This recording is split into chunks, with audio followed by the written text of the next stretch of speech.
Bien, entonces tenemos un problema. Tenemos que tomar decisiones, tenemos que emitir un juicio, tenemos que tal vez sí, aplicar un castigo, una sanción, pero no sabemos cómo hacerlo. O somos muy estrictos, muy rectos, y recurrimos al Shastra, a la escritura, a las leyes, a los códigos morales, éticos, religiosos, o somos dulces y suaves de corazón y recurrimos a la misericordia y el perdón. Bien, antes de hablar acerca del pasaje citado previamente, vamos a definir qué es justicia y qué es misericordia. Se entiende por justicia un valor que induce a las personas a actuar o a juzgar en base a la verdad, proporcionando a cada quien lo que merece por derecho. Eso es justicia. Actuar o juzgar en base a la verdad, otorgando a cada quien lo que le corresponde como un derecho. Y por otro lado, misericordia es una virtud que induce a las personas a ser compasivos con los demás, compasivos con los problemas, las dificultades o las miserias ajenas. Entonces, en el Bhagavatam, una vez aclarado esto, en el Bhagavatam se presenta la historia en la que una vez Arjuna, ustedes saben, muchos de ustedes ya saben quién es Arjuna, el receptor o a quien le fue hablado el Bhagavad Gita, Arjuna se encontraba en un dilema, tenía que tomar una decisión, tenía que emitir un juicio, pero no era muy fácil, por varios elementos que ya vamos a describir. Resulta que al final, casi al final de la batalla de Kurukshetra, ustedes saben que el Gita se habló en medio de un campo de batalla y antes de empezar la gran guerra, en donde se habló del Bhagavad Gita, casi al final de esta contienda, un personaje conocido como Aswatthama, que era hijo de Dronacharya, maestro de armas de Arjuna y de los Pándavas, Aswatthama mató a traición a los 5 hijos de Draupadi, esposa de Arjuna. Los mató inmisericordiamente mientras dormían. Apenas tenían, no creo que no llegaban ni a los 16 años. Eran niños todavía en realidad. Niños. Dormían en el campamento. Y Aswatthama, en medio de la noche, los mató. Arjuna se entera y logra capturar a Aswatthama y lleva a Aswatthama hasta la presencia de su esposa Draupadi y le promete a Draupadi decapitar a Aswatthama, porque de acuerdo a las escrituras védicas, recordemos que estamos hablando, este pasaje ocurrió hace más de 5000 años, y si bien las leyes son estrictas hoy en día, pues antiguamente eran mucho más severas. Y en las escrituras védicas, específicamente en escrituras como el Mantu Sanhita, que Srila Prabhupada cita en estos versos del Bhagavatam, de este capítulo titulado El castigo del hijo de Drona, en el Mantu Sanhita se estipula que un criminal debe ser igualmente matado, hay que darle muerte. Krishna aparece en la escena, Krishna, la suprema personalidad de Dios, aparece en la escena y le dice a Arjuna, sí, debes matarlo, porque es un criminal. Recordemos que antiguamente predominaba en las sociedades. No solamente hablamos en las sociedades védicas, sino también en otras culturas, en otras tradiciones, en otras latitudes del mundo. También se regían en base a un principio o a una ley que tal vez muchos han escuchado. La famosa ley del talión. Talión viene de tales. Tales significa igual. Es decir, la ley de ojo por ojo y diente por diente. Una vida por otra vida. Esa ley que aparece en la Biblia, esa ley se la llama la ley mosaica, que aparece en la Biblia, fue tomada por los hebreos de otro antiguo código, un antiguo código babilónico, que lo patentó el rey Hammurabi en el siglo XVIII antes de Jesús. Entonces estamos hablando de leyes muy antiguas, y el Manu Sanjita todavía mucho más antiguo. Por lo tanto, era algo normal, era un procedimiento rutinario, que a un criminal que mataba a un hombre, también había que imponerle la pena de muerte. O en su defecto, habría que matar a un pariente. Algunas personas toman esta ley como una ley un tanto bárbara. Un tanto bárbara. Pero ¿sabían ustedes que es una ley buena? Tal vez hoy en día no. Tal vez hoy en día no. Pero antiguamente, esta ley servía para refrenar el ímpetu vengativo de las personas. Por ejemplo, yo soy un pastor de vacas. No de vacas, de ovejas. De ovejas. Soy un pastor de ovejas. Y usted tiene también sus ovejas, pero por envidia, por alguna situación X, usted me mata una oveja a mí. Entonces yo voy a donde el rey o donde el juez de la corte y le digo, ella me mató una oveja. Entonces el juez va a dictar, entonces ahora usted mátele una oveja a ella. ¿Por qué esta ley es buena? Porque si no existiera este código de la ley del talión, yo no acudo al rey, no acudo al juez, y simplemente yo voy. Pero ya no voy a matarle una oveja a ella. Yo voy a matarle sus 100 ovejas y punto. Y luego ella, en venganza, no me va a matar solamente mis ovejas, sino que va a acabar con toda mi familia. Y luego yo en venganza, no voy a acabar con su familia, voy a acabar con toda su dinastía.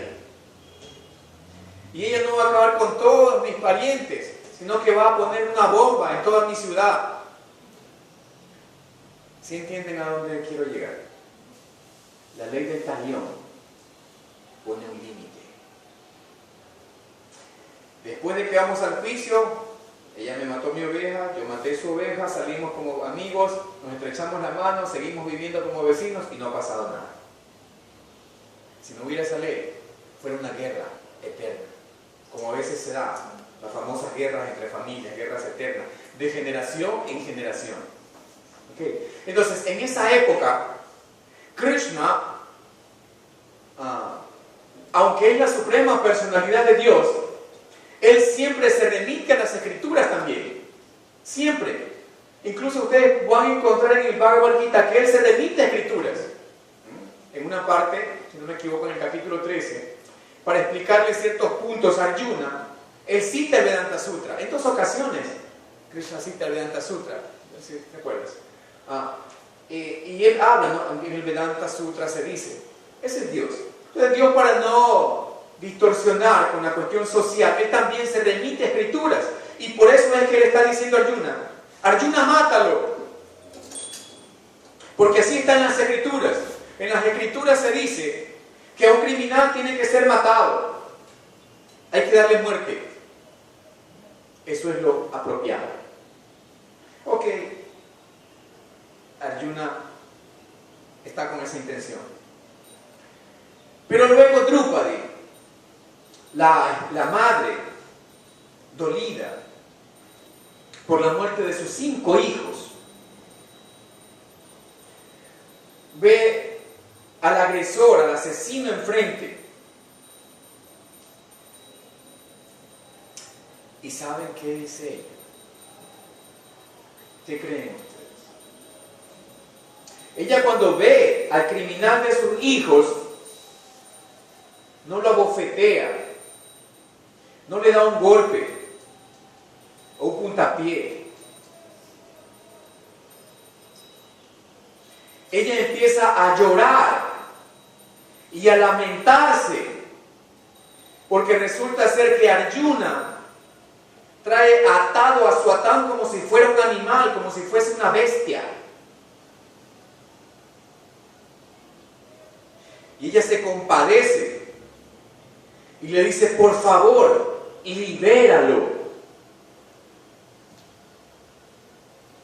Porque resulta ser, y como ingrediente a esta problemática, resulta ser que a Swatán, el criminal, no era cualquier persona. Era el hijo de un brahmana. Y un brahmana es el cabeza de la sociedad. El brahmana es el sacerdote, es el intelectual, es el guía, es el maestro. Y resulta ser que para esta circunstancia, Dronacharya justamente era el maestro de los Pándavas, era el gurú de los Pándavas, maestro en armas. Entonces se dice en las escrituras védicas que el hijo es el representante del padre. No hay diferencia en términos legales, civiles, religiosos, no hay diferencia entre un padre y un hijo. El hijo es el representante del padre. Y para agravar la situación, resulta que Aswatán era hijo único. Era hijo único. Era hijo único, era brahmana. Otro de los agravantes del caso es que Aswatán estaba desarmado. Los códigos védicos, la ciencia militar, porque tal vez ustedes ya han escuchado que existe una ciencia militar que se conoce como Dhanurveda. Hay códigos para la guerra, hay códigos. Las guerras de antes no eran como ahora. Y uno de los códigos de guerra, o los códigos del Kshatriya, Kshatriya es el rey, el militar, el administrador, el político. Uno de los códigos del Kshatriya es que no podía matar a nadie que estuviese desarmado. A nadie. Por ejemplo, si había una contienda y 2 estaban enfrentados con espadas, si el uno perdía la espada, el otro no lo mataba. O con su propia espada, no sé si ustedes han visto a veces en las películas, ¿no? Que con la propia espada la levantaban y se la daban para seguir peleando. Eso es ética, eso es moral. Y siga luchando. ¿Para qué? Porque si el Kshatriya mataba a un hombre desarmado, iba a ser ridiculizado en todas partes, porque había matado a un hombre desarmado, y eso era muy vergonzoso. El mérito estaba cuando el Kshatriya mataba al enemigo armado, de frente. Pero resulta ser que Aswatán, un brahmana, hijo único, estaba desarmado allí. Y sin embargo Krishna seguía presionando: Arjuna, mírame, no mires a Drupadi, mírame a mí, mátalo. Drupadi le decía: mi querido esposo Arjuna, por favor, es el hijo de tu guru, es el hijo de tu maestro, es un brahmana también, está desarmado, ¿cómo lo vas a matar? Arjuna tenía que actuar en base a la ley, en base a las escrituras. Pero ahora Drupadi también estaba presionando a Arjuna de que actúe en base a la compasión. Y recordemos que Arjuna también estuvo en una situación en donde tuvo que, en donde se vio aflorada su compasión. Esto es natural porque un Vaishnava Siempre es compasivo con el dolor ajeno, como se dice en el Bhagavatam, para dukkha dukhi. Un devoto, eso significa que un devoto nunca tolera el dolor ajeno. Nunca. Él puede tolerar su propio dolor. Él puede tolerar el hambre, pero no puede tolerar que alguien esté con hambre. Él puede tolerar su sufrimiento, pero no el sufrimiento ajeno. Yudhishthira Maharaj, el Dharma personificado, se colocó y apoyó a Draupadi. Eso significa que principalmente en esta era, la justicia debe estar revestida o debe estar dosificada con una buena cantidad de misericordia. Por lo tanto, Draupadi y Yudhishthira Maharaj tenían la razón. Pero Krishna también. Entonces, lo que hizo Arjuna fue muy interesante. En las escrituras también se dice que a un brahmana nunca se le puede dar muerte. El Manu Sanjita lo estipula así. A un brahmana nunca se le puede dar muerte. Entonces, lo que hizo Arjuna fue, muy interesante, cortarle su cabello largo, su cabellera larga, y arrancarle una joya que Ashwatthama tenía en la frente. Acto seguido fue despojado de sus riquezas y desterrado. El Manu Sanjita, los códigos de leyes para la humanidad, estipulan que ese es el apropiado castigo para un brahmana. Hace 500 años, en India, apareció la última encarnación de Krishna, conocido como Chaitanya Mahaprabhu. Y Chaitanya Mahaprabhu también trajo un proceso muy misericordioso. Entonces, en esta era, cada vez que nosotros tengamos o estemos en una posición de responsabilidad en la que tengamos que aplicar un juicio, una sentencia, una sanción, un castigo, pues debemos hacerlo basándonos en la justicia. Pero esa justicia tiene y debe ser revestida o imbuida de misericordia. Incluso el famoso Santo Tomás de Aquino decía que la justicia no es suficiente, porque justicia sin misericordia es crueldad.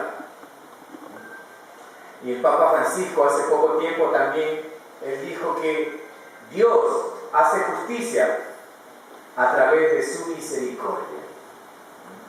Por lo tanto, no es que no debemos ser justos, concluimos eso, no es que no debemos ser justos, debemos ser justos, pero siempre debemos aplicar la justicia con una dosis de misericordia y de perdón. Porque cuando hay perdón, algo importante es que no solamente purificamos y cambiamos nuestro corazón, sino que cuando hay perdón, cambia el corazón del agresor también. Por ejemplo, alguien le viene a agredir a usted. Si usted lo trata bien a esa persona va a cambiar. Va a cambiar. Porque va a ver su ejemplo, va a ver cómo en usted no hay ya esa maldad, ese espíritu vengativo, sino que en usted hay perdón, misericordia, compasión, amor. Por lo tanto, eso va a cambiar, va a llegar al corazón de la persona y va a cambiar. Entonces, concluimos que en Kali Yuga principalmente la justicia debe estar imbuida de misericordia. Así el Bhagavata nos da las directrices de cómo actuar, cómo proceder, si lo hacemos por justicia o por misericordia. Hare Krishna, muchas gracias. Srila Prabhupada aquí.